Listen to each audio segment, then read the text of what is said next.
we're going to make as many cars. It really doesn't matter. He didn't say gross margin didn't matter. He said, listen, it's not what we're going for. We're not going for gross margin. We're going for world dominance. And world dominance comes at a cost. 36% deliveries growth is not all that impressive, and things are going to get worse. Huge growth. You have new products, Cybertruck, the potential for the Model 2. Ultimately, it's not really, I don't think it's really a Tesla demand issue. It's just an auto demand issue with affordability potentially being an issue. I don't know when anybody else making EVs as profitable as they are. I just don't think Tesla's the one to invest in here. I think there are other great names. In this video, I'm not going to lie, I'm still thinking about the Starship test flight. Barely slept. How about you? We're going to be reacting to some of the media reactions and the analyst reactions to Tesla's earnings. By the way, massive congratulations to SpaceX. Holy shit, that was epic. By the way, posted a massive update to my Tesla valuation model and fair value, aka price targets, over on Patreon yesterday. Major updates, including recent production numbers, but more important than that, Tesla's commentary around margins. Makes a bit of an impact over the short term, barely any difference over the long term. So if you're already a member on Patreon, you guys will know where to find the updated files, and if not, you can join Patreon with the card in the corner or the link at the pinned comment. Also, just wanted to say a quick thank you to everybody who subscribed to my premium Twitter content. There's now over 600 of you crazy guys and girls, and it's been, 3 days? Blows my mind. I'll tell you what, for those who are already subscribed, you'll understand what I'm talking about. It's a vibe in there. I've already posted a bunch of exclusive content with plenty more coming soon. And as I said in yesterday's video, I'm going to be a busy boy. Good thing I've got a few cheat codes to boost my energy as much as possible. I'm going to need it. So after Tesla's record-breaking earnings, the stock today closed down almost 10%. Who could have seen this coming? Definitely not some guy who a couple of days ago said, if gross automotive margins are just a little bit below consensus expectations, rest in peace. I could have been wrong. I'm often wrong. And it's insane to make any short-term predictions about what a stock will do, but I'm not at all surprised to see the stock down 10%. As I've said, I'm still buying, so the cheaper the better. So let's see what the finance media and some stock analysts have to say about Tesla's earnings and where to from here. You have a price target on Tesla of $215. After yesterday's results, does that change at all? It did. I slightly lowered my fair value estimate. Wow, I think this is the first time I've ever heard a stock analyst clarify that their price target represents what they believe to be fair value. A lot of people have this misconception. I made a major update, by the way, yesterday on Patreon to my Tesla price targets, now renamed to fair value to avoid confusion. Most people seem to be under the mistaken impression that a price target is a prediction of what a stock will be worth at a future point in time. Of course, as we know, it's asinine to be arrogant enough to believe that you can predict what a stock's going to be worth in the future. Because what a stock is worth at any point in time is entirely the result of the collective buying and selling activity of all participants in the market on that particular security. You can't predict the behavior of trading algorithms, investment banks, hedge funds, retail investors, and so on. But I'm just amazed. He literally immediately points out that he's really talking about fair value, because this is important to understand. 215 from 225 due to slightly lower margins than I was anticipating that will likely persist through 2023. When we saw the first quarter results, operating margins for the company, which CFO Zach Kirkhorn focuses on, fell to 11%. That was below what I thought they were going to be. I thought they were going to be at 13, 14% for the year, which was still a 2 to 3% compression from last year. But due to the price cuts and the ongoing price cuts, as Tesla did cut earlier this month, again, I think that we'll likely to see lower margins persist throughout the year. But more importantly, if you look over the long term, I see really no changes in Tesla's story here. Completely agree. And again, if you guys have seen my updated fair value for Tesla over on Patreon, you'll see exactly what I'm talking about. Over the next few years, the new info regarding margins over the short term makes a meaningful impact in the next couple of years, but barely any change at all over the long term. I think what I'm trying to say here is what's happening today with Tesla margins and the panic will be long since forgotten in a few years' time. By the end of this decade, I don't think anyone's going to remember anything about what happened in 2023. And on that note, I'm pretty sure there is a direct correlation between increased emotion and a shortened time horizon. People losing all sense of perspective. It's quite amusing. While they will be pursuing a volume over price strategy this year, while we see an economic slowdown, over the long term, the growth story is very much intact. So yesterday we heard that the real key metric there was that gross auto margin of 20.5%. That was the estimate. The fact that it fell, a significant amount below that, do you see that as a long-term trend? Do you see that margin number continuing to decline? And how does that shape the narrative around this story? I think over the long term, Tesla is likely to be able to get back to what the 29% automotive gross margin that they achieved over the past 2 years. we're likely to see that drop to the low 20% and remain there for this year and next year. But as they start ramping up new vehicles and as their cost reduction plans take hold that they detailed in the investor day earlier this year, I think we're likely to see margins expand over time. I swear, this guy is literally just saying what I'm thinking, which is rare because he's an analyst covering Tesla stock. What's going on here? I mean, literally, I agree with everything you said so far. What even is this? I hope there's somebody later in this video that I can roast. It's going to be a very boring video otherwise. I'll just be nodding. Yep, I agree. Good point. All right, so Elon Musk is trying to assure everybody that this price war is going to work out in the long term. Do you agree with him? If he continues to cut prices, will Tesla actually gain market share, especially with some more established competitors like Ford and GM trying to horn in on this market? Well, when you look at the average Tesla selling price for a Model 3 and a Model Y, it's not too much different from 2 years ago. How dare he hurt my feelings with his facts? Again, earlier point. When people start emoting and freaking the fuck out, they lose all perspective. This is an important point. The price on Tesla's products today, give or take, are about where they were a couple of years ago, before the prices went to the fucking moon and Elon Musk literally described them as embarrassingly expensive. But again, everyone's panicking right now. They've literally forgotten what happened a couple of years ago. While Tesla will be able to cut prices when raw materials start to come down again, when you look at the average selling price of the car, it's really not going to change much. But for competitors who were perhaps looking to sell higher priced vehicles as a way to make their EVs profitable immediately, this puts them on notice to take costs out of their production. And, for Tesla, I think this is a way to extend market share to make the consumer who is maybe considering an entry-level vehicle versus an entry-level luxury vehicle to consider paying up for the Tesla because it is one of the best cars on the market and it provides a great value at the current prices. Well, we may have peaked early. I don't think we're going to top that in terms of comments from an analyst covering Tesla stock and the company that actually makes sense. But you never know. And Mark, just looking through this, I mean, it's a little reminiscent of what Amazon would do from time to time, which is making sure that they are going for growth over profitability. Yeah, I mean, listen, you saw from Musk's comments yesterday, they're going to sacrifice profits for growth. And I think the way they're looking at it is, listen, with the market growing for EVs pretty steadily right now, combined with the federal incentives, it's a bit of a land grab. And he wants to, expand his number of vehicles in the market before a number of competitors come in. I think land grab is an excellent analogy here. One of the most fundamental things in terms of my own Tesla valuation is the size of their vehicle fleet. It's not their gross automotive margins. It's the size of their fleet. Vehicles that in the future can pay for software updates, subscriptions, services, enhancements and new features on their vehicle, plus subscribe to their full self-driving software and eventually also operate as robo-taxis. We're seeing a wider and wider disconnect, I think, among many investors in terms of Tesla stock, who for whatever reason, maybe they're going to be right, are extremely skeptical that autonomy will be solved within a reasonable time frame and or that Tesla has an unassailable lead and therefore I don't understand. Why would Tesla sell vehicles with low margins just to build out their fleet? Why would you do that, Tesla? I don't understand. It's curious that none of these folks have been questioning Tesla's inclusion of a suite of sensors that in total has probably cost them a couple of $1 billion to put on their vehicles prior to autonomy being solved. Hey Tesla, why are you putting all these sensors on vehicles for people that don't even buy your self-driving software? Stop wasting money, Tesla. Did you know that you could make more money selling your cars without the sensors on them? Again,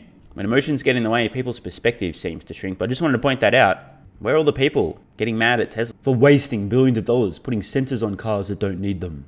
They should spend that money on advertising instead. Oh, I didn't say that out loud. How dare me. Let's not get that controversial. But again, the point I'm making here, the size of Tesla's fleet is so fundamentally important. If you don't believe they'll solve autonomy, it's a different story. I do believe they'll solve autonomy. I could be wrong, but I don't think I will be. And one final thing. There's a lot of discussion happening right now. Tesla should advertise. This is really awkward. But what's Tesla's mission? What was it again? It's got a word that I think it's accelerate. Accelerate the world's accelerate? How does one accelerate the world's transition to sustainable energy generation and, importantly, transportation? Let's think about this. If not everybody can afford to buy a Tesla today, is making Tesla vehicles more affordable a way to accelerate? Oh shit, I'm getting controversial here. Accelerate the world's transition? Yes. I mean, I really hate to have to point this out, but Tesla does actually have a mission statement, and whenever there's any confusion You can refer back to it, and it'll probably answer a few questions. You guys remember back in 2014 when Tesla open sourced all their patents and people lost their fucking minds? Why would you do that, Tesla? It's giving your competitors an... Again, you go back to the mission, Maybe they actually mean what they say. Maybe they actually are trying to execute against that mission of accelerating the world's transition, as in, here's all our shit. We want to help people because we want to accelerate the world's transition. You guys get it, right? I'm kind of harping on here. But again, emotions are causing people to lose a bit of perspective here. If you're ever confused as to why Tesla would do anything, good starting point will be to refer to their mission statement. And then it also might be worth looking at their master plan 1, 2, and 3. Might give you a few clues as to why they're doing what they're doing. Now, call me crazy, but managing to sell your vehicles for higher prices than you might otherwise to customers who can afford them doesn't really seem to be in line with the mission of accelerating the world's transition to sustainable energy. It does seem to be in line with the mission of accelerating the short-term profits for people managing money for investor clients who are really pissed off now because Tesla stock's still down about 50%, despite being the biggest position in their fund. Moving on. Because there's advantages to having a larger, what they call car park, whether it's more parts and service business, or you can sell more software features down the road, or ultimately if they ever get to autonomy. So, he's using pricing as a cudgel against the competition. And, he's doing it because he has positive margins on EVs versus the competition, which may not. Man, we are really off to a great start. So far, 2 from 2, an analyst and an industry expert, both saying things about Tesla that actually make sense. If I didn't know any better, I would suggest that their brain's still online because their emotions have not overwhelmed them. You like the strategy? Well, I think there were a lot more worrying things coming out of this earnings call than positives. I mean, you have, obviously, revenue was up about 25% versus last year, but below their long-term objective, about 50%. Profits were down, margins are down, inventory's up, plant utilization is below where it needs to be, and negative cash flow as well as input costs up. So you look at that and you go, hey, when you look at pricing and using pricing to grow demand, you got to ask yourself a question: how low can you go? Alternatively, they do know advertising. So that's a way to stoke demand. And I'm sure there's debates inside Tesla right now whether they should do advertising versus continuing to cut prices and reduce margins. But we definitely know there's a lot of debate outside of Tesla as to whether or not they should advertise. And don't get me wrong here, Tesla will at some point in the future advertise. And Elon Musk doesn't have an ideological opposition to the idea of advertising. In case you don't know, Starlink advertised like you wouldn't f***ing believe, especially in regions they're trying to grow market share. Why would Starlink be advertising, but Tesla not advertise? Both Elon Musk run companies. Let's think about this. How often do you think a typical consumer sits at home and thinks, geez, I can't wait to get a new internet service provider. I better start doing some homework, look into them. What do my friends use? Who do my friends use for an internet service provider? You also can't give test rides of an internet service provider. It's just not something that people are generally thinking about a whole lot. It's just a boring ass service. Oh, internet, cool, whatever, bro. This is the kind of stuff you really do need to shove in people's faces if you've got a product that's so much better, because this is not the kind of thing you're going to get the same word of mouth versus a Tesla. In Tesla's case, however, my philosophy, and I believe this is the same philosophy Tesla has, the more Teslas Tesla sells, the more Teslas Tesla sells. It's called word of mouth. Make an amazing product. People take delivery. They tell people. There's a bit of a lag, but it happens, right? Your neighbor gets a Tesla. Hey neighbor, I noticed you got a Tesla. Tell me about that. Your neighbor says, bro, this is so f***ing sick. Let me take you for a ride. Next minute, they order a Tesla. I think Tesla is going to pursue this strategy as long as possible. Once again, it's worked out so far, and they still, after recent price cuts, still have industry-leading profit margins. There's an argument, there's a camp of people right now whose argument is logical. Tesla should advertise. They could probably sell their vehicles for a tiny bit more and make a little bit more profit on the vehicles. But again, you go back to Tesla's mission. Does that align with their mission? Manipulate consumers to buy their vehicles and sell them at higher prices? How does that accelerate the world's transition? From an investor point of view, who's short-sighted and wants short-term profits, I understand. But over the course of time, I think Tesla's still going to be selling millions and millions and millions of vehicles per year without the need to have advertised the entire time, and they'll still have margins in the mid 20% range. This is a blip on the radar. Now you might argue, well Stephen, come on, who cares? Just why don't they advertise a little bit anyway? And again, I go back to the point. Does advertising make their vehicles more affordable? No. Does it mean maybe they could sell their vehicles for a little bit more money for a few consumers for a short period of time? Yes, absolutely. But here's a question to ask. If Tesla's trying to get the most out of their resources, including their company, their staff, the brains trust, does having a bunch of people sitting around in boardrooms trying to come up with ways to advertise to consumers, coming out with a budget, advertising campaigns, the whole strategy. Is that a good use of their resources when instead they can be using similar amounts of brain power and energy and time and resources to just drive the cost of their products down, which as a function of having a lower cost, they can have a lower price, meaning more people can afford them, meaning accelerate. You guys get it, right? And to be clear, there's nothing wrong with Tesla advertising. At some point, it'll probably make sense. But believe it or not, Tesla are not stupid. Although many people seem to be under the impression suddenly this company that's executed impeccably over the last decade and a half is stupid. My hunch is that when it makes sense for Tesla to advertise, they will. And my hunch is it does not make sense for Tesla to advertise right now. I personally would prefer Tesla invest all of their time, money, energy, and resources in making their products better and cheaper. And I'm okay with Tesla sacrificing some margins over the short term when the global economy is on the verge of collapse, rather than desperately trying to trick a few people to pay a little bit more money for their products. Again, over the course of the decade, I don't think anyone's going to remember Tesla margins in the high 19% range in 2023. In short, advertising is a trick, yes, a trick up Tesla's sleeve that I believe, when necessary, will be used, but not before. And look, I guess part of this comes down to he wants to hit these numbers, 1.8 million vehicles they're expecting to make this year, maybe as high as 2 million.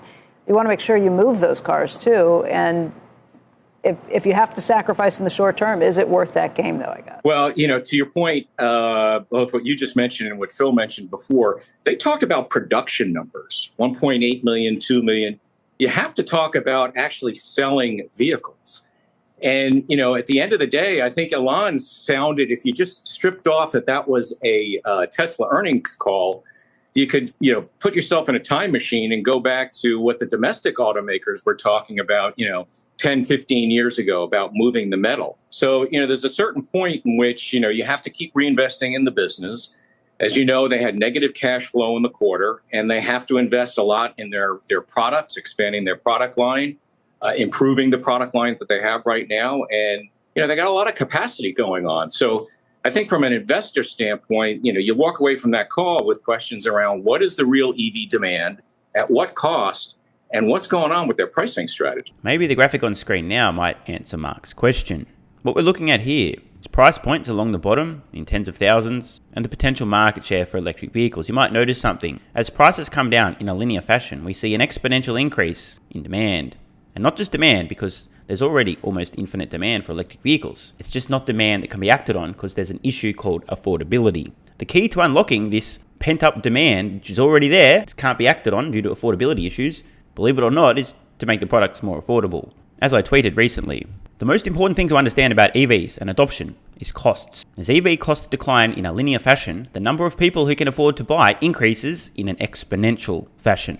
And costs will decline precipitously over time as volumes grow, the technology improves, manufacturing innovations take place, and so on. Many so-called experts still today on average expect more than half of all new vehicles sold in 2030 to be ICE, and many expect 2/3 or more to be ICE. They are super wrong. The cost of ICE vehicles will increase at the same time EV costs plunge. This only ends one way. Now think about this for a moment. You do understand that as Tesla continues to cut prices and make their vehicles more affordable, the media will be doing the advertising for them. Tesla's Model Y now available for XYZ price. Word will spread. The more consumers hear about how affordable electric vehicles are, and again, it will take time, there will be a lag. Some people, I don't know how to say it politely, so I won't say it, but it's going to take time. Just like how there's still dumb motherfuckers today walking around with masks on, whereas there were other people, possibly with 3 first names, who used to look people dead in the eyes and laugh at them when they were cycling outdoors with a mask on. Not that I'm naming anyone specifically, but the point that I'm getting at here is when the information is available, some people will be slower than others to realize the implications and really understand. Word travels, but it does take time. As I continue, this only ends one way. EV adoption is happening faster than just about anyone expects. ICE sales are already collapsing, and this will accelerate. The limiting factor on EVs sold per year all decade will be a function of global production, not demand. And again, production goes up, costs come down, innovation takes place. It should be self-evident, but a lot of people have trouble with this. You make more of these things, it's a new technology, the cost to make them will come down, more people can afford them. Tesla is accelerating these cost declines. Tesla's accelerating this exponential increase in the number of people who can afford to buy an electric vehicle. Accelerating. Why do I keep using the word accelerating? It's probably nothing. It's not like it's in Tesla's mission to accelerate. Nah. In short, EV costs will plunge as volumes scale.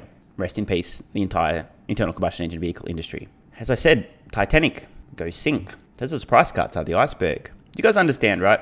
It's going to take time. There'll still be consumers out there who are thinking I'm buying an ICE vehicle and will. I mean, there's still people today buying ICE vehicles. They don't know. They don't know any better. That's okay. Word will spread. And the cheaper, the more affordable electric vehicles become, the more people learn how much more affordable they are. There's going to be a lot of people soon who discover for the first time that they can get a Model Y for less than a new vehicle in the United States, less than an ICE vehicle. They will be surprised, and they will tell their friends and family, but it will take time.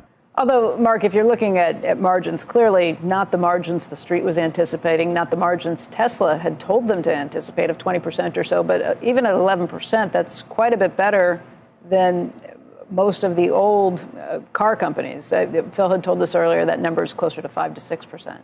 Why do these people keep trying to hurt my feelings with facts? Yeah, you're absolutely right. Their operating margin on their total business is about double a GM's and more so than Ford's. So listen, they're in a much better position than the rest of the automakers.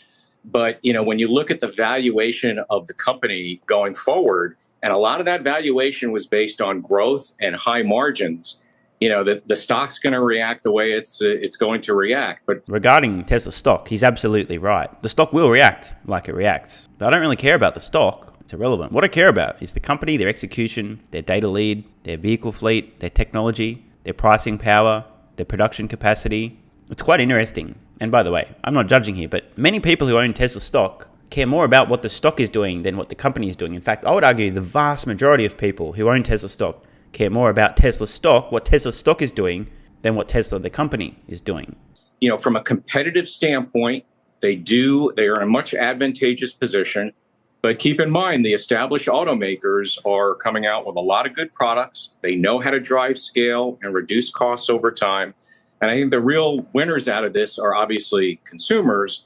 He's right. The real winner after Tesla's price cuts, obviously, are consumers. Now, call me crazy, but if your company is focused on making great products and helping consumers to win by making them affordable for consumers who couldn't afford them previously, and you've got a mission of accelerating the world's transition to sustainable energy, despite the short-term butthurt of many Tesla stock investors, I think Tesla is doing the right thing here. As investors digest Tesla's latest earnings report, Wall Street remains at odds over how you should play the stock in your portfolio. Let's bring in Tom Narayan, who is RBC analyst, who's bullish on Tesla stock with an outperform rating. We've also got Roth Capital Partners senior research analyst Craig Irwin, who has a neutral rating and an $85 price target. Craig, I want to begin with you. What did you make of the tone, the tenor that was set from Tesla during last night's call?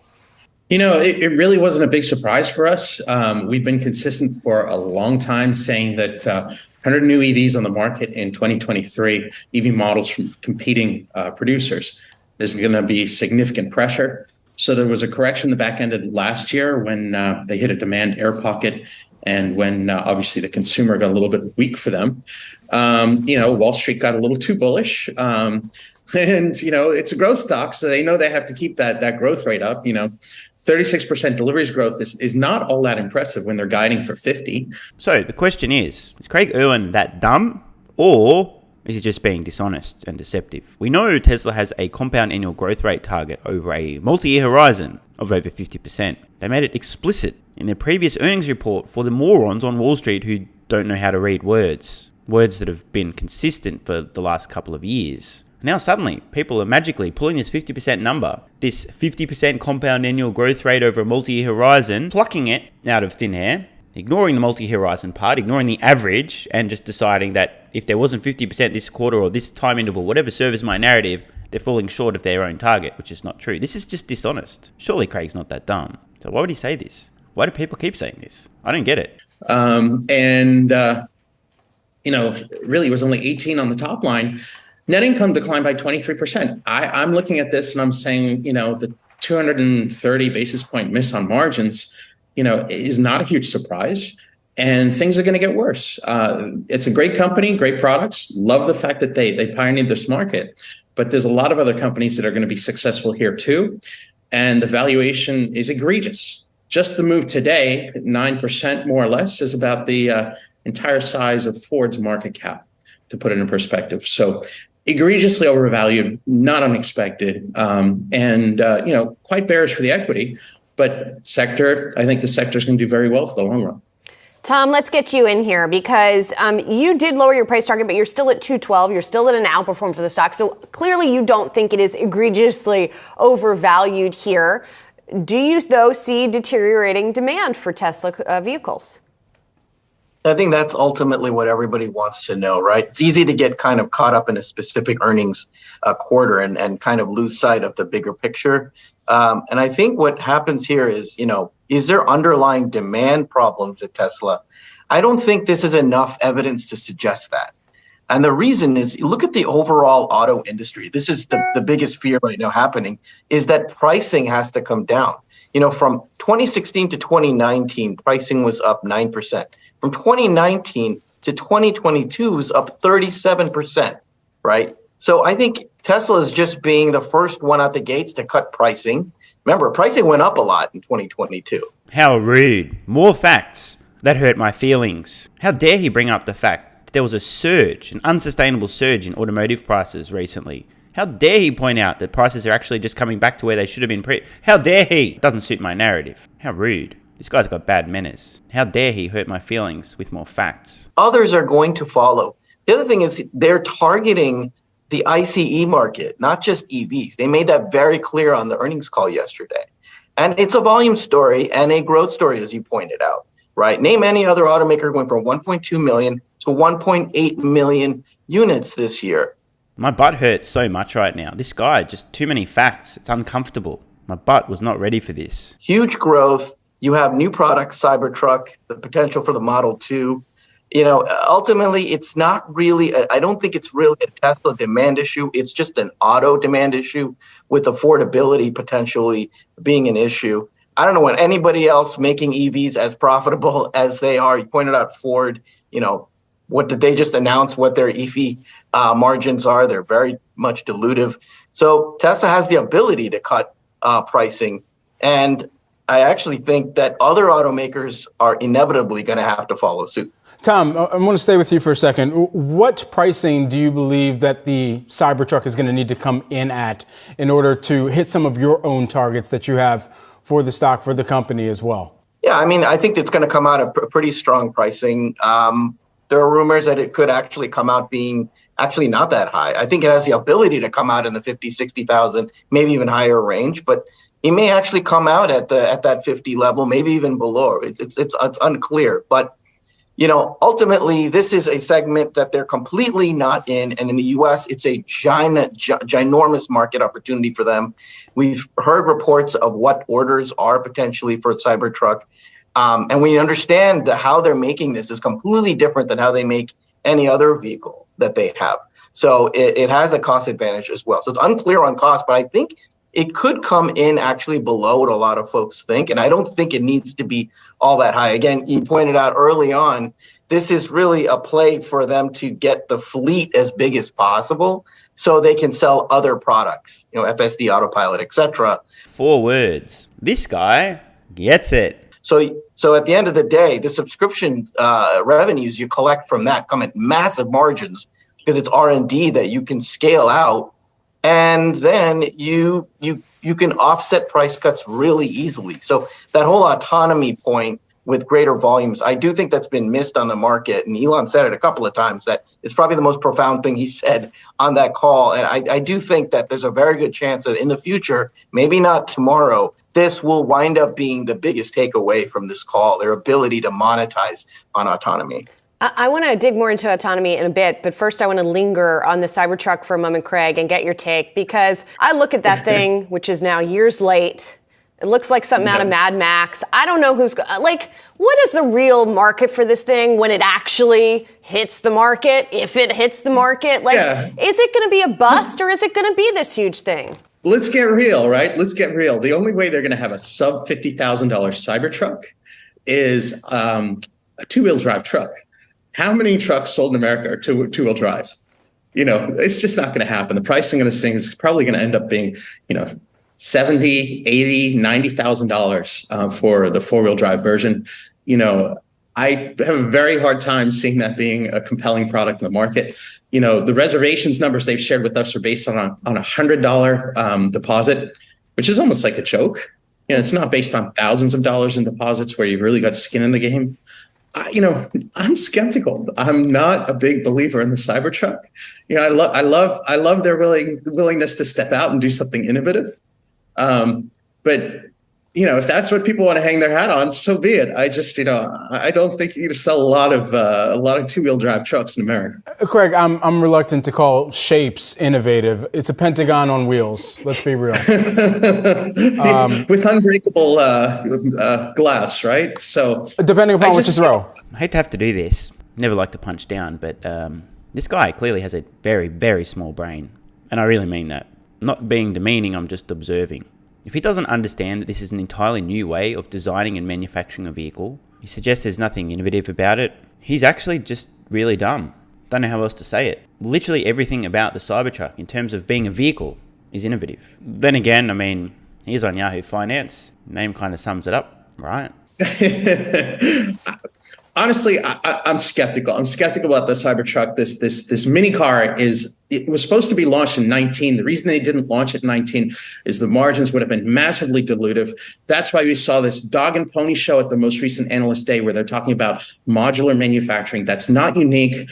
All OEMs have looked at that. Many of them have adopted it for sub-components already. Now, before Craig continues to embarrass himself, I just want to point out this is the same guy who has repeatedly said, and I quote, "Tesla doesn't have anything that Toyota doesn't already have." I think that's some important historical context. Seems like Craig often says things that run directly counter to reality when it comes to Tesla. It's not unique to Tesla. It's not unique to Tesla. The mini car is going to be margin dilutive. That is going to be much more serious than the price issues that they're working through right now. I think we have a troublesome period for the equity for the next few years. And, realistically, EVs are inevitable. There's going to be a lot of companies that are successful. There's going to be a lot of companies in the supply chain, either on the battery side or the component side, that are going to be successful. I just don't think Tesla's the one to invest in here. I think there are other great names, and that we need to acknowledge Tesla as a pioneer that got this market started, and, the impeccable execution on great products. But the equity, I think, is troubled. Hey, Tom, I also want to just pivot back to something that is going to be amazingly important for them is the free cash flow. And they took a free cash flow hit in this most recent quarter. Is this company going to run into a free cash flow problem in order just to ramp up to the type of customer base that they want to build out to? Yeah, I mean, this is something we're noticing across the auto industry for Q1, right? So it's likely a working capital issue. A lot of companies are reporting negative free cash flow for Q1. Again, it's very difficult to just extrapolate so much after one quarter. This is a company that is profitable in selling an EV product where the entire industry is migrating towards a ton of growth. Again, its pricing is coming down to where ICE level pricing is, and they're still profitable. So I don't really see why there's a cash burn issue. There are pure play EV players out there that have real cash issues that are generating negative cash for protracted several years. This is not one of them. Plus, they have this a pretty significant market capitalization, ability to finance growth if they need to through other means. I just think folks are getting a little too caught up maybe in one earnings. This guy's preaching, making my job easy. I'll just sit back, relax, and keep saying, yeah, he's nailed it again. Brent, we need to really see what happens. I know next quarter it's probably going to be challenged as well from a margin perspective, but he said it flat out on the earnings call that once we see evidence of macroeconomic slowdown, reversing, they'll raise pricing again. And we saw that last year. There were prices going up, there were prices going down. So there could be quick adjustments to pricing when needed. More facts have been spat. Yeah, although free cash flow has been a perennial issue, to be fair, for Tesla. It's not just a one-quarter issue. It's come up through the years occasionally. I do want to circle back, though, to autonomy real quick, Tom, and dig into that just a little bit, because this, to me, falls in the category of promises from Elon Musk. Yes, full self-driving exists, but it's not full self-driving, right? So I just wonder, it's one of these things that, in theory, sure, is a huge opportunity. I just wonder where the theory meets the reality. Yeah, I mean, I think there's a lot of these words and, that get kind of lost in the reality. Yeah, you're right. It's probably not the best marketing, right, approach to call something maybe what it's not. But at the end of the day, people are willing to pay for a product. He should bring back his marketing team, Tom. If you want to call it L2 plus, right, or whatever, maybe that's not full self-driving. It's still an amazing product. I don't know if you've ever tested out a Tesla with its L2 plus features. I'll take, of course, they haven't tested it for $420,069, thanks. Pretty sure it's against their terms of employment at Yahoo Finance to even sit in a Tesla. Kind of joking, but also kind of not really. Remember, Elon bad, therefore Tesla bad. It's pretty amazing what this can do, right? And folks are willing to pay more. Now, the attach rate has come down, right, since initially it came out. But what happens now? Remember, they're getting that $7,500 credit. A lot of other car makers in the U.S. are not. What happens when Uncle Sam is paying for that and this consumer gets Tesla now for a lot less? Maybe they spend that extra cash on some of these services that can't come at huge margins, totally can offset these price cutting. And by the way, this price cutting is going to happen throughout the whole industry. Tesla's just more rational and starting it first. I think this might be a record since launching the channel. This may be the single largest number of reasonable points about Tesla from an analyst discussing Tesla since I launched the channel. They're better able to capitalize on the subscription revenues, and I think others probably aren't as much. Let's begin with Tesla, though, down sharply in the pre-market. These price cuts resulting in the company's lowest quarterly gross margin in about 2 years. On last night's call, Elon Musk did highlight that sales growth is still a top priority. While we reduced prices considerably in early Q1, it's worth noting that our operating margin remains among the best in the industry. We've taken a view that pushing for higher volumes and a larger fleet is the right choice here versus a lower volume and higher margin. It's better to ship a large number of cars at a lower margin and subsequently harvest that margin in the future as we perfect autonomy. This is an extremely important point. Those operating margins, though, Jim, ex credits are approaching sort of what legacy OEMs make. Yeah, and I'm glad you pointed it out and put it like that because there is a sense by a lot of the analysts that it's now a commodity. That is not what we were thinking. What do you give a commodity? Maybe 8 times earnings, maybe 7. There is especially if you back out the credit. You know what? There's an overwhelming sense that he's pivoted, and I have to tell you that Jonas is probably the most vocal in this. And he's just basically said, okay, look, we would even sell these these cars for nothing in order to get the aftermarket. And it was a devastating call for the industry. Because you could say, well, wait a second, there are too many EVs. You could say that he's decided to be Henry Ford. David, there's a Henry Ford aspect to what he said. Basically, Model T. We're going to make them. We'll go for the aftermarket. It's almost like, well, what GE does with aircraft engines. It was a dispiriting call because over and over again, he kept talking about how, look, we're going to make as many cars. It really doesn't matter. He didn't say gross margin didn't matter. He said, listen, it's not what we're going for. We're not going for gross margin. We're going for world dominance. And world dominance comes at a cost. World dominance. Now, why does the word world stick out? Something, accelerate the world's trend. Oh, yeah, mission statement again. World. Yes, Jim actually has a point. Believe it or not, Tesla, per their mission, is attempting and succeeding at accelerating the world's transition to electric vehicles. That's the sustainable transportation part of their mission. The dude's right. And those comments are being echoed by a number of not just analysts, but I've talked to a couple of investors as well. I mean, I would note, as you already did, Adam Jonas, the analyst at Morgan Stanley, who we often quote. He's very colorful oftentimes. He says, in our view, there were snippets of the transcript from the first quarter call that will be remembered for years to come. Yeah. Particularly, again, Jim, to the point you just made, Elon Musk's statements that the company could potentially sell a car at a loss today in order to capture far larger lifetime value of the vehicle's recurring revenue. You know, he said it right at the end. I mean, someone asked him, look, we know that the legacy car companies make a lot of money off once they sell the car. And once you have a body of cars, you can really make a lot of money. And Carl, I mean, it was more of a throwaway comment at the end. I think it was more of a sense that, look, I could have interpreted saying, listen, we don't have to make money now. We can make it later. We can do whatever we want. But I do come back to the idea that there is a commoditization of EV, and now he's part of that. And by the way, I'm not buying a Cybertruck at all. Not only am I not buying it, since I already have a truck. Why? He sounded so excited with it. He said it's going to be life changing. Here's what it's going to be. I forget what the words were. It's going to be a Lamborghini. It's going to cost too much. It's not a mainstream product. There's going to be a gigantic battery. I'm calling it a toy for Elon fanboys. This clip will age rather well. I'm pretty confident that Jim is going to discover, to his surprise, that there are many millions of Elon fanboys who are going to love their new toy. So a bit of a mixed bag of reactions to Tesla's earnings, although I've got to say, I'm kind of surprised by the number of valid and reasonable points that were made by people discussing Tesla.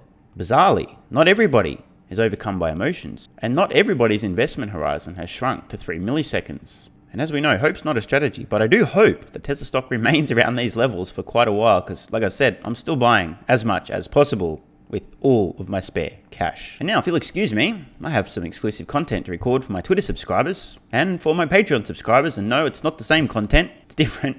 Like I said, I'm going to be a very busy boy, and thank fuck I've discovered Athletic Greens AG1. I'm going to need all the help I can get. Check out Athletic Greens AG1. Most of you will know now, I've been taking this stuff for more than 2 years. I absolutely swear by it. 1 scoop, once a day, every day. And it's had a profound impact on how I feel, perform, and show up. And that's the reason I continue to bang the drum on this. There's a lot of upside to feeling and performing your best, and very little downside, if any.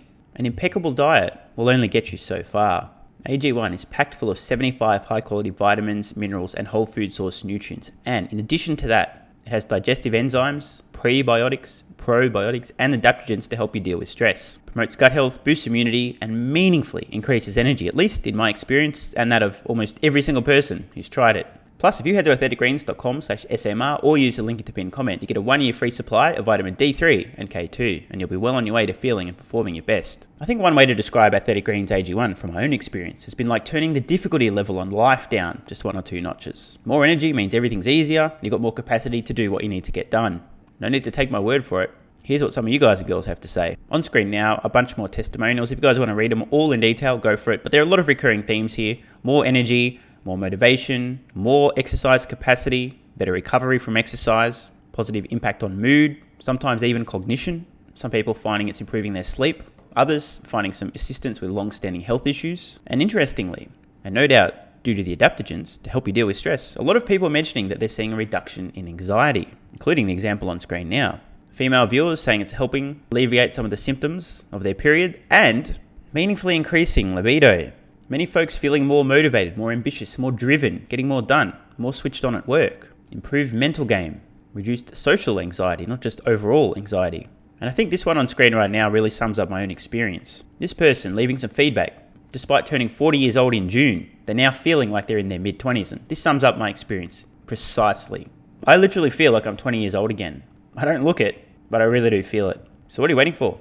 Head to athleticgreens.com/SMR or click the link to pin comment. Start your daily health habit now. And please, I'd really like to know how you're feeling in a few weeks' time. The reason I ask is I'm trying to have a positive impact here, and I like to solicit feedback. Know I'm doing some good. That's the reason I continue to bang the drum on this stuff. Just trying to help you guys and girls feel better. Seems to be working. So click the link in the pinned comment or head to athleticgreens.com/SMR. Let me know how you're feeling in a few weeks' time. And remember, I just posted massive updates to my Tesla valuation model, which is available to investor supporters and above over on Patreon. That also includes updates to my Tesla fair valuation, aka price targets, also available exclusively over on Patreon. And I forgot to mention, at least for a short while, I'm going to be posting my YouTube videos early access over on Twitter to my subscribers. So if you want to see my videos before they drop here on YouTube, you can do so over on Twitter by subscribing. And I'll be posting an exclusive Twitter subscriber only Q&A shortly as well. So stay tuned for that. And if you'd like to subscribe over on Twitter, just head to my profile or click the subscribe button. And if you're going to do so, I recommend not doing so on an iOS device like an iPhone, because Apple's going to steal 30% of your fee. I wish I wasn't kidding. Absolute robbery. So see you over on Patreon and or Twitter subscriptions. Love ya.